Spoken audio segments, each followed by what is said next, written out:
Mga kabayan, ating pag-usapan ngayon ang makasaysayang balikatan 2026 at ang bagong yugto ng seguridad sa Asya. Pero bago tayo magsimula, please like nyo muna ang video at mag-subscribe. Maraming salamat po. Sa ngayon, ating pag-usapan ang isang napakahalagang pangyayari na kasalukuyang umuugong hindi lamang dito sa ating bansa kundi pati na rin sa buong rehiyon ng Asya-Pasipiko. Marami na ang mga military exercises na ginaganap sa iba't ibang panig ng Pilipinas, at alam naman natin na ang pangunahing layunin nito ay upang sanayin, patatagin, at higitan pa lalo ang kakayahan ng ating mga kasundalohan pagdating sa pakikidigma at pagtatanggol sa bayan. Ngunit higit pa sa pagsasanay, ito ay paraan din upang mapagtibay ang ugnayan at koordinasyon hindi lang para sa atin, kundi pati na rin sa ating mga kalyadong bansa na dumadayo dito upang sanayin din ang kanilang mga puwersa. Dahil sa panahon ngayon, hindi mo kayang ipagtanggol ang iyong teritoryo ng nag-iisa, kailangan mo ng kakampi, kailangan mo ng magandang komunikasyon, at kailangan mo ng pinag-isang estratehiya. Ngunit ngayong taon, ang military exercise ng Pilipinas ay talagang naging makasaysayan o historic, sa tunay na kahulugan ng salita. Dahil sa kauna-unahang pagkakataon sa makabagong kasaysayan, opisyal nang sasali ang bansang Japan sa gagawing military exercises na hino-host ng Pilipinas at Estados Unidos. Ito ay isang napakalaking balita dahil hindi lang sila basta manunood o tagapayo, kundi sila ay aktibong makikilahok at magpapakita ng kanilang lakas. Ayon sa mga ulat, magde-deploy ang Japan ng humigit kumulang 1,400 na combat troops.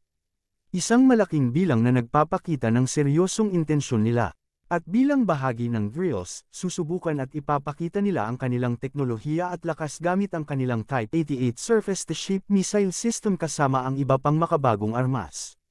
Ito ay bahagi ng taunang balikatan exercises sa pagitan ng matagal ng magkakaalyadong Pilipinas at Amerika, ngunit ngayon ay may bagong mukha na.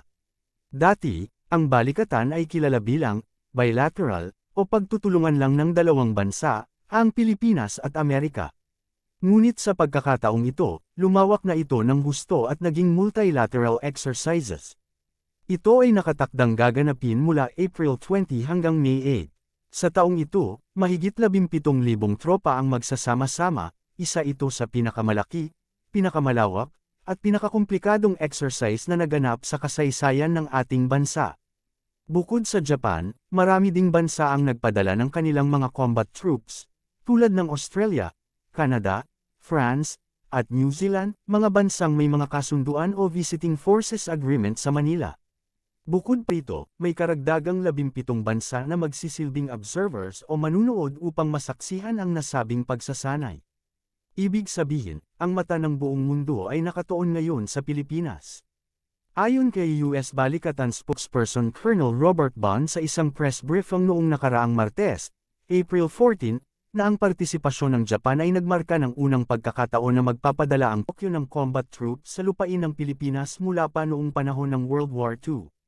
Ito rin ang kauna-unahang deployment nila sa ilalim ng Reciprocal Access Agreement na naging epektibo noong nakaraang taon.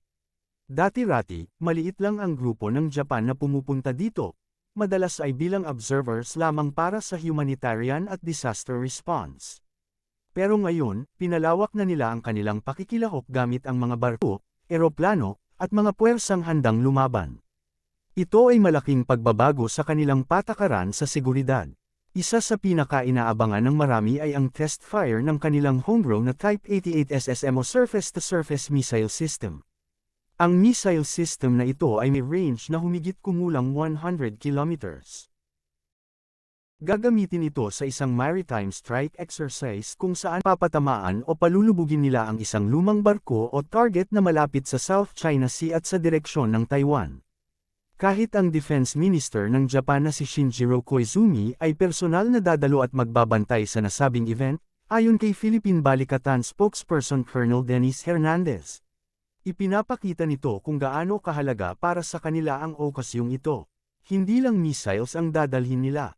Magdadala rin ng Japan ng isa sa kanilang pinakamalalaking barko, ang helicopter-class destroyer na JSIs, kasama ang landing ship na JS Shimikita at destroyer na JDS Ikazuchi. Kasama rin dito ang kanilang C-130H transport aircraft at US-2 amphibious aircraft na gagamitin para sa search and rescue operations at iba pang misyon. Sasali ang Japan at iba pang bansa sa iba't ibang klase ng exercises na sumasaklaw sa himpapawid, lupa, dagat, at maging sa cyberspace. Kabilang dito ang Maritime Strike Operations, Counter-Landing Live-Fire Exercises, Integrated Air and Missile Defense, Medical Operations, at pagkukumpuni ng mga runway at infrastruktura.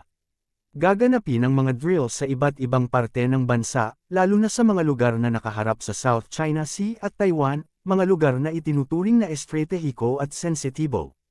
Tanong ng marami, bakit kaya ganito kalaki at ganito kahigpit ang mga pagsasanay na ito? Ang simpleng sagot ay dahil sa patuloy na tensyon sa rehiyon dulot ng mga aktibidad at pagpapalawak ng impluwensya sa East China Sea, sa paligid ng Taiwan, at higit sa lahat, sa South China Sea.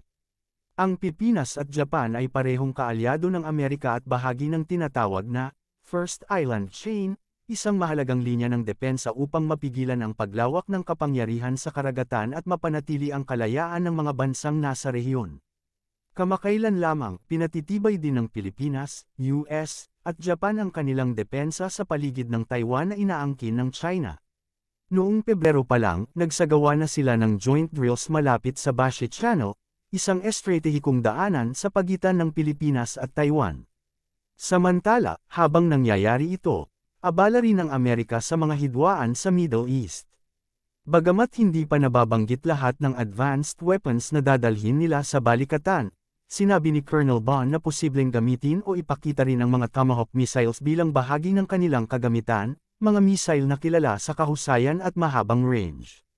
Sa kabuuan, mga kabayan, malinaw na ang balikatan exercises ngayong taon ay hindi lamang simpleng pagsasanay o parade ng mga armas.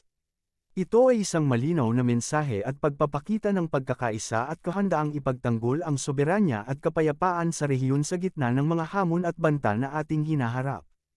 Ipinapakita nito na hindi nag-iisa ang Pilipinas. Mayroon tayong matitibay na kakampi na handang tumulong at makipagtulungan upang siguraduhin na ang ating mga karapatan at teritoryo ay mananatiling ligtas at protektado.